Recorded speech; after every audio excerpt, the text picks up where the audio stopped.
By now, you've probably heard my magic wand story. It's a brand that's been part of my personal journey for more than 20 years. But no matter how many times I sing Magic Wand's praises, I'll never be able to fully capture the story of this incredible brand. Well, now journalist and author Kate Sloan just completed a limited audio series documenting the history and impact that Magic Wand has created over the last 56 years. It's called Making Magic. And the series chronicles Magic Wand's incredible brand story through interviews with nearly 40 experts, performers, business owners, educators, and fans. So I got a sneak preview of this series, and what I loved is that Kate weaves together snippets from all their interviews into this amazing story arc. She covers Magic Wand's journey from appliance store massager to its legendary influence on culture and sexual independence, and it's all just fascinating. The first episodes of Making Magic are available now at makingmagicseries.com or on all popular podcast platforms. Just search for Making Magic or visit makingmagicseries.com today. Thanks for listening to Sex with Emily. On today's show, Deputy Jamie and I reflect on the best of sex this past year and answer your questions. Topics include prioritizing your sex life for enhanced intimacy, why looking at lesbian porn doesn't mean you're a lesbian, how long the sexual afterglow actually lasts, and why it can make your relationship even stronger, and the right way to surprise your partner with just the kind of sexy kink they're looking for. All this and more. Thanks for listening. Into his eyes. They're the eyes of a man obsessed by sex. Eyes that mock our sacred institutions. Bedroom eyes, they call them in a bygone day. Hey, Emily, you got a boyfriend? Because my man E here, he just got his heart broken. He thinks you're kind of cute. A girl's got to have her standards. Oh, my. Do women know about shrinkage? Isn't it common knowledge? What do you mean, like laundry? It shrinks? Can we not talk about sex so much? Are you kidding me? Oh my God, it feels so good. Being bad feels pretty good. But you know, Emily's not the kind of girl you just play with. You're listening to Sex with Emily. We're talking about sex, relationships, and everything in between. For more information, go to sexwithemily.com because it's a good time there. All of our podcasts are there. We're always adding new blogs on all things sex, relationship, intimacy, dating. If you have a question about it, you've thought about it, I'm sure there is a blog about it on our website. And you should also follow us on social media because that is a good time. It's at Sex with Emily, Instagram, Facebook, Snapchat, and Twitter. Check it all out. Oh, happy holidays, everyone. It's almost, hope you all had a great holiday. It's almost the new year. I am here with my deputy, Jamie. Hello. My deputy of hipness, coolness, sex, goddess, Jamie. I just like being a deputy. She just wants to be deputy. I do. She's everything. She does a lot here. Jamie's been here for 3 years? 2 years. 2 years. Feels like 6. 2 years and some change. I love Jamie. Jamie's been on the show with me a bunch. She's responsible for a lot of the amazing content you see everywhere. That's Sex with Emily. So, Jamie, thank you for all your hard work and efforts. She's blossomed before my eyes. She's been here for 2 years, and she started as a little intern. She was so cute. So sweet. Now she's all grown up, taking over things. So, Jamie, I'm glad you're here with me today because it's coming towards the end of the year, and it's been a big year for, I think, for everybody. Yeah. And specifically for sex and relationships. And I thought we could kind of do an end of year roundup real quick and then answer some emails, help the people here. Oh, yeah. I'm totally down. Talk about some resolutions going forward. Because I don't know. I mean, I'm not like a lot of people, the holidays are an interesting time. I think there's a lot of people who get more, emotional or sad over the holidays. It can be, hard being away with family and all that stuff. I don't really have that as much as I do. The end of year makes me I really do make an effort to think about, and hopefully not in too much of a heavy way. It's not that it's I really do make an effort to kind of look at the last year and take inventory of like what happened this year. Because a lot of times we're all going so fast, especially you see me. Oh, yeah. It's fast. There's a lot. And You're I'm like, moving constantly. I know. I even come in the office and move. I'm like, I'll be at this desk. I'm going to go to this desk. But life is fast. And I was like, so I'd like to reflect and think like, well, what happened this year? What were, some good things that happened that I'm really proud of. And that makes me, who did I meet? Who came into my life personally and professionally? What goals have I met? What have I moved through? It's just sometimes you can just think about things that aren't so great in your life. It's really easy to go into that zone of like, what's wrong? I think a lot of us do that. But when you have a whole year to look back, you can go, okay, and hopefully you're always kind to yourself and say, I did the best I could with what was going on in my life. So I try to do that. And I think, okay, but in a year from now or in the next year, what are the things that would be great to see in place, personally, professionally, spiritually, health-wise, and I kind of do this inventory and I like write a bunch of stuff on the wall like I like to do, like those big stickies. And so anyway, as I was thinking about it, I think a lot of our listeners are probably thinking about that as well. Like what, I hope you are. And I'd like to kind of plant the seed nugget in your brain, if you will. Yes. The sex nugget. Did I say seed nugget? Seed nugget, sex nugget. I'd like to plant the sex nugget in your brain. Thinking about, when you're thinking about all those things, like maybe people like join a gym in January, they want to quit smoking, but I think it's important to think about, of course, sex. Always prioritize it, but this would be a great time to think, do I want to be having what kind of sex? Are there fantasies I haven't filled yet? If you're in a relationship, how could you strengthen that bond, the intimacy? If you're dating, how could you have better sex while dating, which I know is a challenge. We're going to get into that in a minute. So let's talk about some of these things. Yeah. And I think you're right though too. Is that a lot of people, especially people that get into relationships, or even if you're single, they don't really think about ways to improve their sex life. They just treat each new partner, each new thing. Like if you're single, they treat each new partner as like a new thing, and they don't really think about like, well, what could I do to make sure that this is good sex or better sex? And then people in relationships just fall into a routine and they know that they're gonna have sex, but then that's why things start to get stale because you got to change things up. You got to really think about it. What made your best sex moments the best? Oh, it made your bad sex moments bad. Like think about why these things made you feel this way. Exactly. Like, I love that. I mean, so we were thinking that, hold on a minute. Right, we're both coughing. I know. I was going to say the bad, so yeah. What were you saying? Yeah. So that a good bit bad into the good thing. Hold on. Well, I was going to say, wait. So, right, like what was the bad and what was the good? Or what was the most pleasing sex and not pleasing sex? It's funny because I was thinking about the shows we did with the Guys Talk Sex show, which is so fun. And I remember asking those guys and I was like, well, what was the best sex you ever had? I love asking people that. In fact, that was one of the first questions I used to ask people when I started the show because I was always like, what does great sex mean to you? I mean, I really was like, when you say you had the best sex, tell me what that means. I was always like, break it down, And so asking, though, it was interesting that those guys were like, the similar thread to all of it was sort of unknown. It wasn't planned. It was spontaneous. Mm-hmm. It was fairly new partners, alcohol involved. It was kind of spontaneous sex. And I thought, it's interesting because a lot of what we talk about is keeping sex great in a relationship is you got to bring that spontaneity back and that newness. And so I thought that was interesting though. But I also think it changes over time. So the guys were in their 20s. I wonder if they have the same answer 10 years from now. And so when I think about it, like some memorable sex, might not be the kind of sex that I would want to have now, for example. What would be great sex to me? So a good question to ask yourself is, what was the best sex I had this year? Mm-hmm.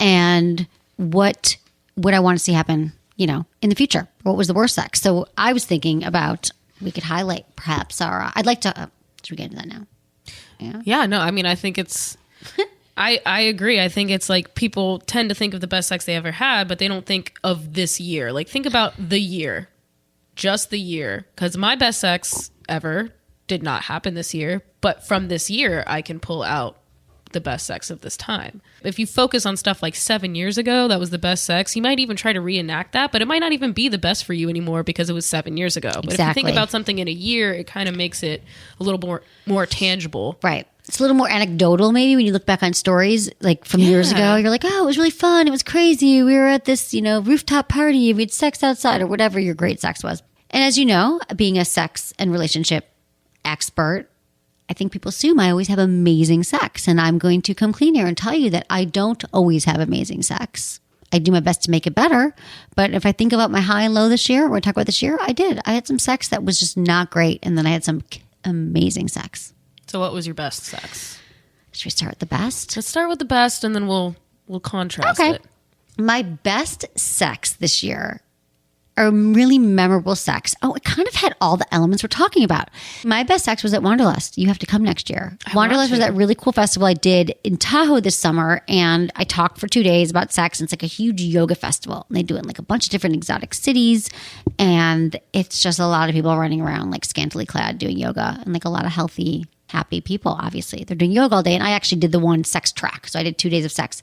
And it was intense. Like, you were not there, unfortunately. We had Lark there, and we had Ken that came in from New Jersey, part of our team, producer Lark. And then my friend Heather, who does some work with us, was there. We rented a house. And I was preparing to speak. And it was a lot of work because, of course, I changed my mind at the last minute. We were rewriting it. And it was amazing. I loved it. In fact, their talks are going to be on the Wanderlust podcast, and we'll promote it in a few months. So it was a grueling week. It was a lot of togetherness with the team. We all bonded. It was great, but also intense. And it was 5 days where I thought I would have time to do yoga and go hiking and do all the beautiful things you do in Tahoe, set at the foot of this amazing mountain.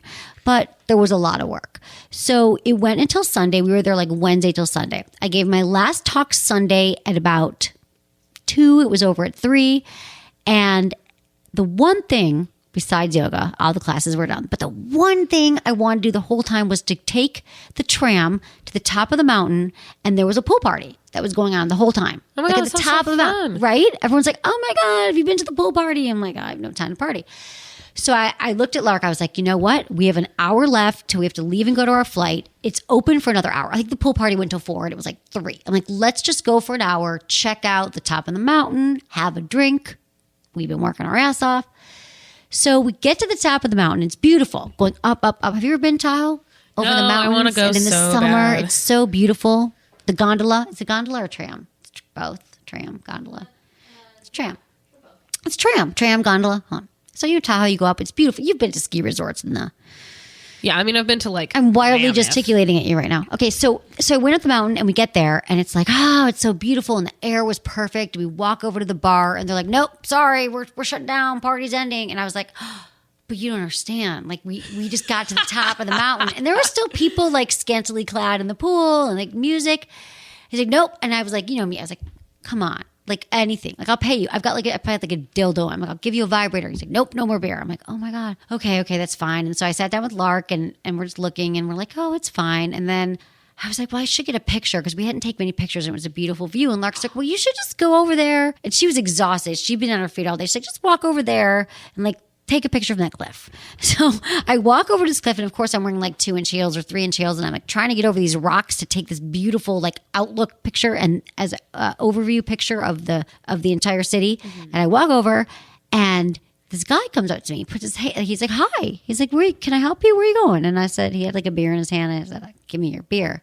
I didn't say that, but I thought that. And he's like, let me help you. It. I said, I got to take a really great shot from here because I have no shot since I've been here. And he's like, let me help you. And he like put his hand on him and he guided me and he took a bunch of pictures and he was just like, I liked him and he was cute. And he was like, what are you doing? I said, I've been working the whole time and I just need a really good picture from here. And I'm leaving in an hour. And he's like, don't leave.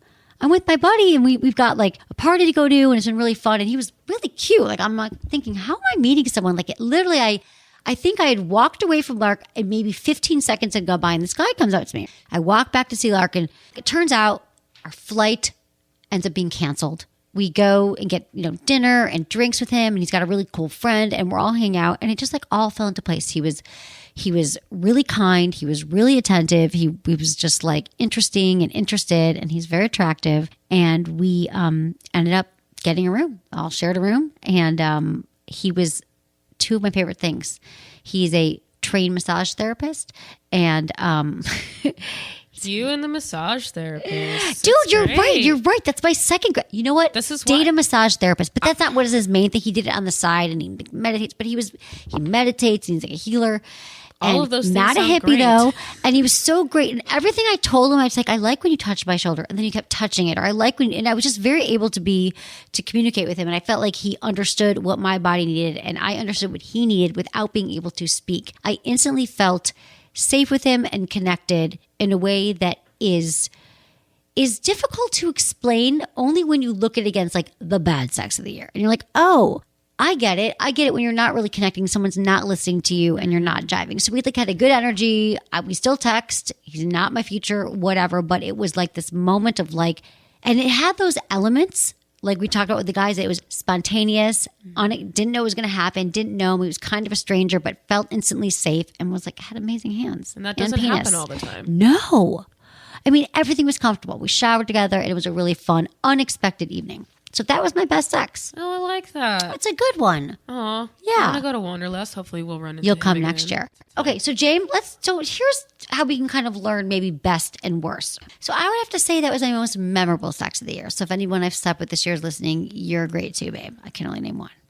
But I would say the one that I wasn't a huge fan of was a guy that I'd gone out with him a few times, met him through a friend, in his 40s, been married before, and it was we got out several times, and it was the classic. We went back to my house after a few dates. We had made out in the car. It was kind of hot. Walk into my house, and he had this expectation that he was just going to like start with my pants, take them off, and we were going to have sex. Like it was really like no attention to the breast, not even much time kissing. And he wasn't in a rush. It wasn't like he had to go anywhere. It was a Saturday night. And in my brain, I'm going, how does he not, know the foreplay, the slow down, the kissing? It occurred to me that this isn't the first guy I've been with, no matter what age, but several in their 30s, 40s that just really don't get it. They don't get it. They don't understand the foreplay. They don't slow down. So I tried. And the moment I stopped, I said, you know what would make me feel more comfortable right now, just so you know, because I stopped it. And he's like, well, what? I said, well, I just feel like we were connecting and we've had a great date and a great few times spending with each other. We've gone out a few times. It's been really fun and it's funny and I love making out with you. And now here we are. And I feel like you've skipped a beat here and it would feel really good just to kind of make out and connect more. And it kind of like went over his head or something? Yeah, he was like, oh, yeah, I know. I just find you attractive. And it wasn't just the sex. It was a few other things at night that made me realize. He also had me watch like his host reel from 20 years ago and like talked about himself the whole time. So there was a few narcissistic traits in there. So there's someone who's actually paying attention and listening. It's not like the other guy was the massage guy was a masterful lover. He's not a masseuse for a living like the other guy, the guy from Mexico. So he doesn't But know. you know what I mean? It's really showed me that like it's really a matter of paying attention, listening, and being okay that you don't, as a man or woman, that you don't really know everything. And with each partner, it's a new opportunity to learn and pick a choice. Can I comment on Please that? comment. How you said for the guy with the bad sex, where he was like, I'm sorry, I get it, but I'm just so attracted to you. It's like, okay, like, while I'm happy that you're attracted to me, and I always love it when I know that a guy is super into me, at the same time, when he says something like that, all it means to me is like, so you just were worried though about you getting off. Like you're not worried about whether or not what you're doing is going to get me off, because you're just like, oh, I'm just so attracted to you. I just need to get it in right now. Right. It's like they kind of see it as a compliment. It's not really a compliment. And it's not him being rude. It's just him being kind of like, he just doesn't know. Right. That's what's so alarming to me and why I'm more passionate than ever about this. I think a lot of us men and women, we did not really learn at all about how to have sex. So you're absolutely right that there's men, they say things to us like, oh, I've got blue balls, or they put your hand on their penis to show you that it's hard, and we already know it. We're making out. Your penis is probably hard. You don't need to show me. Those things that guys do that they think is going to be a turn on to us actually isn't, and has nothing to do with us. And I'm going to say men and women get aroused differently. So I will say men, the more that men focus on pleasing their partner, and by that I don't mean like going down on them necessarily. I mean like, what does she need in that moment? How is she reacting? Is she cold? Does she want to kiss? You can tell or ask. Like if you are attentive, you're not going to seem like a wuss. You're going to seem like a man who knows how to like react to a partner, and then that comes back to you. Like once a woman like likes you, feels safe, feels like you have her best intentions, it just kind of works. But I think that guys have that mentality by saying these things that like, but I'm so turned on, so you should just have sex with me right now when you are feeling nothing. I'm like, exactly. I didn't even know. I forgot you were here, dude. No, exactly. And that's just why it's interesting to me. Because I've been in situations where I'm like, can we like slow down a little bit? Or I've even had a guy like, we're having sex and I'm like I'm on top and I'm trying to move a certain way, and he keeps trying to move me differently. And I'm like, I was like, can we kind of like slow down for a second? Because I realize that this may not be getting you off, but I need more attention to my genital areas. Do you say that? I didn't say it exactly like genital that, areas? but like I was just like, hey, I was like, hold on, let's slow down. And I had to like keep guiding him, because I was like, hey man, like in my head, I was like, you're going to get off in probably a few minutes. So let me do what I need to do. And then we can do whatever the fuck you want. Right. Basically. You didn't, right. I didn't say it. That's why I said I thought that part. I was very nice in the actual talking. Of course you were. I am not. Of course you were. I'm only sarcastic. Right. I'm not mean to people. Right. So yeah, we're going to be talking more about this in the new year. Men and women, women and men, women, men, all of us. We all need a little bit of help understanding each other. So we're going to do that. And speaking of sex, which we always do, sex in the news. Yay, my favorite part. Here's how long sexual afterglow actually lasts according to science. I love when it's science. You're like, science says so. We all know that sex is really good for you and can basically double as medicine. And it can also help you sleep better. It relieves stress, keeps your mental health in check. So it's no surprise that an activity as healthy and fun as sex leaves you feeling happy and serene in something commonly known as the sexual afterglow.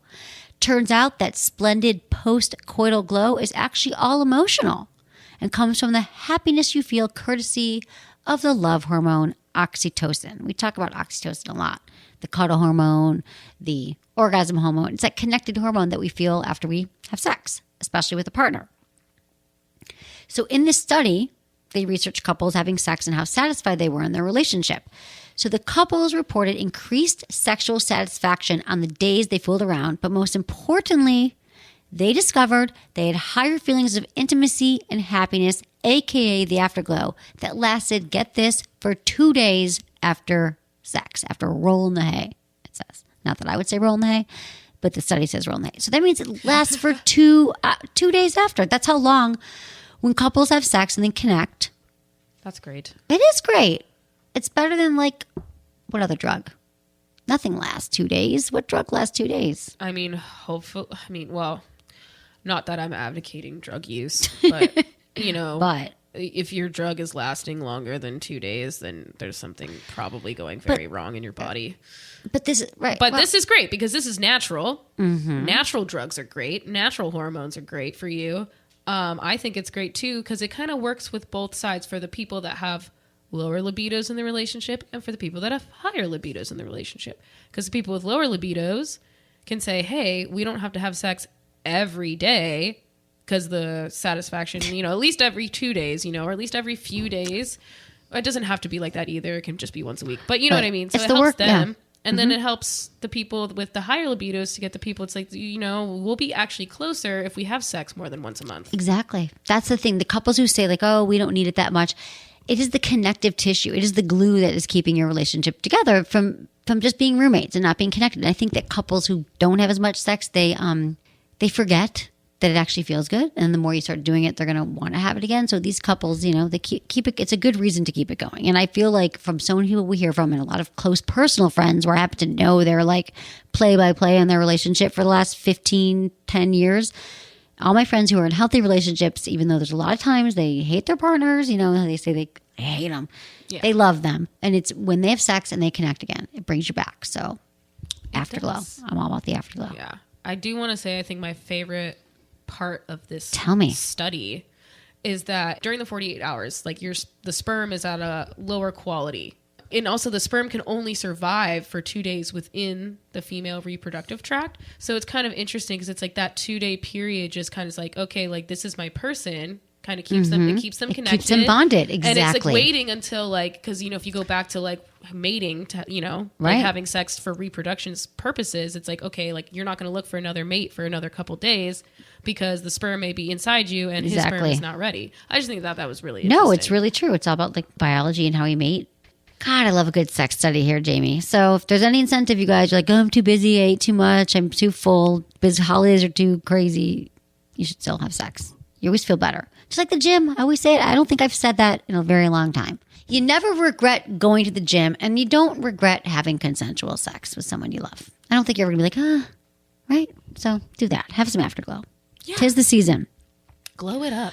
Thanks, everyone, for supporting our sponsors. We're going to take a quick break, and we are going to answer all of your burning, not medically burning, I hope, but your sex, relationship, love questions.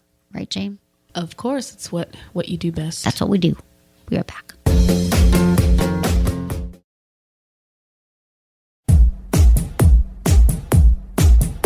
We're on to emails. If you have a question you want me to answer, you should text me. It's so easy. Text Ask Emily, one word, to 797979, or you can submit a question from sexwithemily.com, the website, via the Ask Emily tab, and include your gender, your age, where you live, and how you listen. You ready, Jamie? Yes. Okay. This is from Karen. She's 28 in California. Hi, Emily. Your show has changed my life. I went from a very shy religious girl to a woman learning to embrace my sexuality. I married an older woman when I was very young at 22 and she was 36. We've been married 3 years now, together 6. We recently made a major move away from friends and family and started new jobs. At my new job, I've become insanely attracted to a man. I've always considered myself bisexual, but labeled myself as a lesbian to make things easier. My wife and I have had a terrible, non-existent sex life the last few years, and this guy makes me feel brave and sexually alive. I'm scared to leave my boring sex life with someone I truly care for just because there's someone new and exciting. I'm nervous that this is just me rebounding and looking for attention. This man is my first male sexual experience. I'm very confused. Do you think I should embrace this attraction to men or try and save my marriage? Thank you and love you, Emily. That is from Karen. Let's unpack this email here for Karen. So I understand that you guys have been together a while and that, this is what happens in long-term relationships, whether you're gay, straight, sex life is going to wane. So that's going to happen if you guys, I don't know why it's terrible and non-existent if you guys haven't talked about it. I'm going to say you guys have to talk about it. I also see that you said here that you moved away from friends and family. So perhaps you're a little bit lonely and you're feeling like, you're in a new place and this guy's making you feel kind of, new feelings that you haven't felt in a while. And so there's a lot of different things going on here. I don't think it matters, gay or straight. I feel like your first responsibility is to the woman that you're married to. And so the first thing you have to do is look to repair your relationship and where you guys are at yet. And I'm wondering if you actually have talked to her about the fact that you're dissatisfied or asked why she's not interested in sex, because sex isn't going to fix itself. It takes effort. It's not. And the thing is too, that you think that this person is okay with the state of your sex life, but if you've never talked about it, maybe they have some, she on her own is not satisfied and there's reasons why she doesn't want to have sex, but you have to really talk about it and unlock that together. I also think it's interesting that she labeled herself as a lesbian instead of bisexual to make it easier. And I just, if that's the case, have you ever talked with your wife about your bisexuality? Maybe she has no idea. Right. That's true. I don't even know if she talked about it. You're absolutely right. I don't know if she just labeled it to her or made it, that one time, no, I'm a lesbian. But that's a really good point. And also, you were young, sweetie. Karen, you were 22 when you got together with her. I know that, and I shouldn't stop saying young, because when you're 22, you don't feel like you're young. I get it. But that's still a time in your life where you haven't had as much experience. You're still figuring out who you are, what kind of relationship you want to be in. And so I think it's okay that you thought that would be easier. I get it. But now you've been listening to the show. You said it saved your life and changed your life and you're opening up about sex. And so I think now the first thing you got to do is practice talking to her and just saying, I wouldn't bring up the guy. No, I wouldn't bring up the fact that you're attracted to somebody else. She'll never hear what you're saying after that. This happens in all kinds of relationships where our sex life is stale and then we go on a trip, we go to work, we go on the 7-Eleven and we meet a guy or a woman and they make us feel great like we haven't felt before. Yeah. And also when you're having this conversation, don't play the blame game. Make it a conversation about what you both can do to, instead of being like, I'm unsatisfied and it's your fault kind of a thing. Yeah. No blaming. No blaming. Cause it's, like I said, there's so much you'd be surprised when you just sit down and talk. Yeah. In a really open, I'm not sure what to do, babe, but we've been together now 6 years when the sex, we're not having a lot of sex lately. And I think it's really important that we do. Let's talk about it. What do you think is going on? What do I think is going on? Without blaming. It's an open conversation. And it's time to have that right now, Karen. Let me know how it goes. Okay, the next one's Tom. He's 40 from California. Dear Emily, I was hoping you could settle a question of masturbation. Is it good or bad for you? It's hard to separate fact from fiction when reading about this. I've heard many times in your show that self-pleasure increases sex drive, gets you in touch with your body and what feels good. And you should keep masturbating whether you're in a relationship or not. There are other sites that condemn it, saying it's bad, kills your libido, and coupled with watching porn can have an adverse effect on sex drive and sexual health. I'm 40 and I want to keep enjoying sex with my wife and my self-pleasuring sessions for as long as I can. Can you please settle this? Is there even a debate about this? Thanks, Tom, 40, California. Well, Tom, I'm not sure which sites you were looking at, but of course there's debates around everything. And yes, for some people, they masturbate too much. They, meaning that it's, they can only have sex watching porn, or they only want to watch porn and no longer have sex, or when there's consequences for your behavior. Like if you are masturbating so much or watching so much porn that you can no longer have sex with your partner and you can't keep a job down because all you're doing is masturbating. Anything taken to the extreme could be problematic, but I don't know where you're reading that masturbation isn't good for you, that it's not healthy. Maybe they're talking about ejaculation. The thing to keep in mind is that masturbation is actually, it is healthy for you. It's gonna teach you what you like. It's going to keep that bond you have with yourself. It's really good for, you're a dude and you're 40. It's good for your prostate. It is. It really is. Ejaculation is all of that.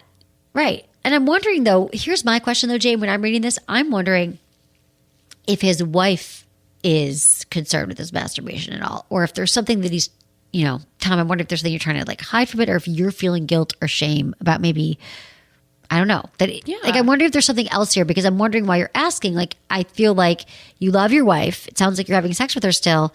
And if you're not seeing any negative repercussions, and it's because you're reading some stuff about it being, I feel like it seems like you're handling it well. I think that there's probably like a little bit of something. It might just be out of a place of curiosity, but I think it's the safest bet to say is that you're fine. Masturbation is great. It's healthy. And it does increase. It's all great for everyone. Men, women, do it in your relationship. I feel any site that condemns it completely, that's just crazy. I don't trust to those me. sites. Exactly. You're alone in your bedroom. Who cares? Right. Don't tell anyone. Okay, Tom. So I would say you're going to keep enjoying sex with your wife. Maybe she wants to watch porn with you. That could be a good time. Good couple porn watching. So yeah, Tom, don't trip on it. You got the right advice here. Don't trip, potato chip. So, can I read an email? I'd like to read one. Jamie, go read an email. I love it when you read an email. Okay, so this one is coming to us from Sarah, who's 23 in North Carolina. She says, "Hi, Emily and Jamie." She didn't know I was going to be here for this. She's so lucky. I'm 23 years old, and when I was 19, I started masturbating because I had never had an orgasm. After achieving an orgasm on my own, using my imagination, etc., I began watching porn. For a while, I wasn't really into it because everything is so male-dominant and aggressive. Then I discovered lesbian porn. Oh. Ever since then, I've been super into it, and I watch it nearly every time I masturbate. I want to preface this by saying I have only ever been in heterosexual relationships and have never found the idea of being in a relationship with a woman appealing or been attracted to other women. I've been in a relationship with my current partner for nearly 3 years, and we have great sex. Does being into lesbian porn mean I'm subconsciously into women? I don't believe sexuality is black and white, but is it normal for straight women to fantasize about these sorts of things? And if so, how do I tell my partner about it, or should I even bother? Thanks so much, and I love your show. Can I preface before you start, Emily? Yes, go. I watched lesbian porn last night. Yeah. I think it's great because it's two women having a great time, and I can easily put myself into either position. So if there's a dominant one or a submissive one, I can be both of them. Yes. And your experience with women? I do find them attractive, but I just think that people are attractive in general. And I think, but I've never like had a sexual experience with a woman. I'm not saying that I wouldn't be open to it. Maybe but you identify as mostly heterosexual. I'm mostly heterosexual. Right. So the most common porn, Sarah, just so you know, that women watch is lesbian porn. That's true. Most common. So it's very, very common for women who have no desire in real life to be with women to find it very attractive and find very much a turn on to watch lesbian porn. Because, exactly the reasons. It's hot. It's sexy. I mean, it's like, it's beautiful to see two women together. And we know what that would feel like. First of all, there's nothing wrong with you. It doesn't mean you want to be with women unless you do. And that would be great too. So as far as telling your partner about it, what you said, should I even bother? That makes it sound like, kind of gives it more of a negative. Like, should you bother? Like, meaning, like, I feel like there's nothing wrong with sharing with your partner what you find. I'm sure that your partner would think it was hot just to know that you fantasize. I think. Yeah, people should share, even if it wasn't a lesbian fantasy or whatever like it was. Lesbian porn, whatever it is, you should share your fantasies if you want to. However, if you want to keep it to yourself, that's totally your... Yeah, it's your prerogative. Yeah. It's your choice. It's your sexual choice. But hopefully you guys are talking about sex with your partner. I think a great conversation starter about sex with couples is say, like, what do you fantasize about? What do you think about? And of course, like Jamie said, there's those fantasies that don't need to tell anybody about ever. And then there's some that you might want to share. You might want to actually do with your partner sometime. So be open, Sarah. I think it's great that you know what turns you on.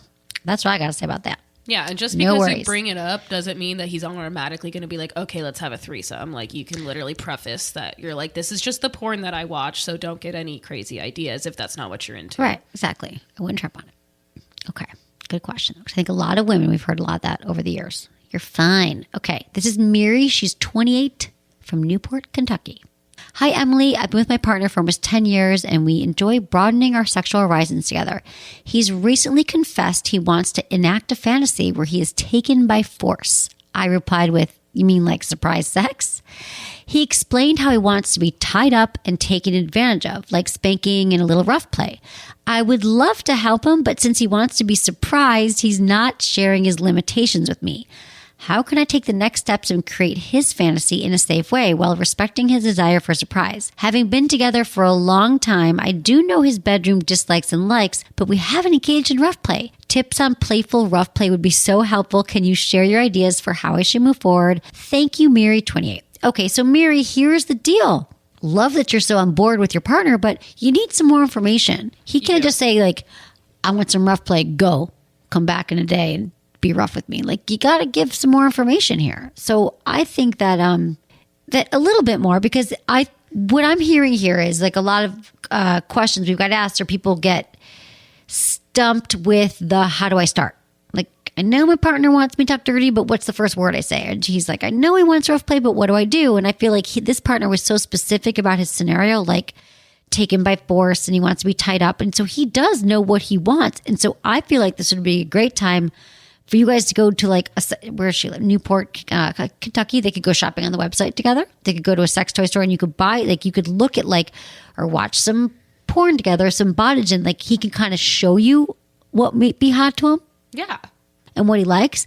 I love Sport Sheets. They've got a great beginner bondage kit that you can get on our new spanking new store on our website, which is like Velcro. It's like foolproof. Like, it's like you get the Velcro cuffs and you get the blindfolds, and it's so easy to use. But again, anytime you're trying rough play, yeah, I mean, you got to start slow. You got to, like, I feel like I'm feeling her anxiety that she doesn't know what to do now, rather than like, here's how you do rough. Like, I don't feel like I can. Well, this is the thing. She's ready for even the tips right now, but we do have a ton of tips on our site. But go ahead, Jane. We have blogs on our site about like how to gently introduce this.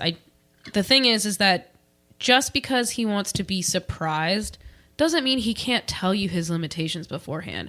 It doesn't have to happen the next time you guys have sex. It doesn't have to be this like outlined plan of exactly what he wants so that you follow it to the T. It's just, you have to know, because like rough sex means a lot of things. Like, does he want to be choked? Right. Or does he just want it to, like, does he just want to be submissive? Like, what, you need to know these things.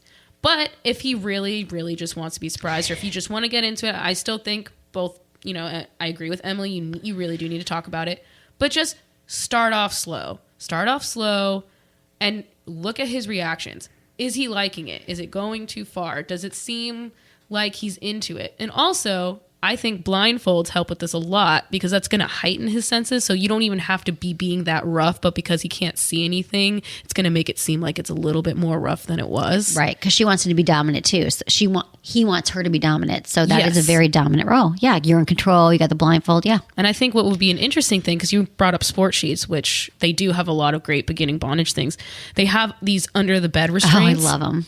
And so the thing is you could be like making out on your bed or whatever, and you're on top of him. Good. And then when you're on top of him, you can just take the straps from under the bed and tie him up. And that's a surprise right there. Jamie, that's so good. Right? Yes. I mean, they're such a surprise that I have them in my bed. I forget they're there. They're like, you can't, they're really like, they're lightweight, and you put them around. Yeah. I don't even know how to explain it. They're like, yeah, because like who has a headboard anymore that you can attach things to? You just you pull it out. It's like nylon strap with Velcro on it, and boom, he's handcuffed. Exactly, and he won't necessarily expect that surprise.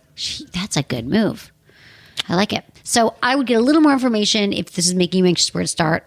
Check out our 2 blogs too: how to gently introduce rough play in bed, and 5 rough sex tips for a naughty new year on the Sex Only website. We can put that in the show notes. Yes, they will be in the show notes, so they will be easily located for you. And of course, because we always let people know when their question has been answered on the air. I love that we do that. And I love you, James. Thank you. Thank you. I love you deputy. too. I love being on the show. I think it's so Elf. fun that you give me that opportunity every once in a Oh, while. I love it, James. It's so fun being here with you. And what a wonderful year. Thank you for thank you for everything, making Sex with Emily such a fun place to work and a successful year we've had. Thank you to my amazing team. Thank you to Lark and Ken and our interns, Shannon and Jenny and Michael, and just all the amazing listeners. I'm heading into our 13th year of Sex with Emily. And my whole team here, we have been plotting and planning, and we're creating a lot of cool stuff in 2018. Just watch out. I'm so excited, you guys. Thank you for listening, and follow us in the 13th year, because we are doing a lot of cool stuff with the shows and with everything we're doing. There's a lot of good information coming, and I can't wait for you guys to come along with us for the ride. So if you haven't entered our contest, Better Lover 2018, you can do that now. Just tell us how you want to be a better lover in 2018. We also have more information on our website. You have to enter by January 14th, and just email us with Better Lover 2018 in the headline. I mean, in the whatever it's called, the headline. Headline, subject, Subject, you guys know what I mean. Put it at the top of the email. Happy New Year. I love you all. Thank you so much for listening. Was it good for you? Email me, feedback@sexwithemily.com.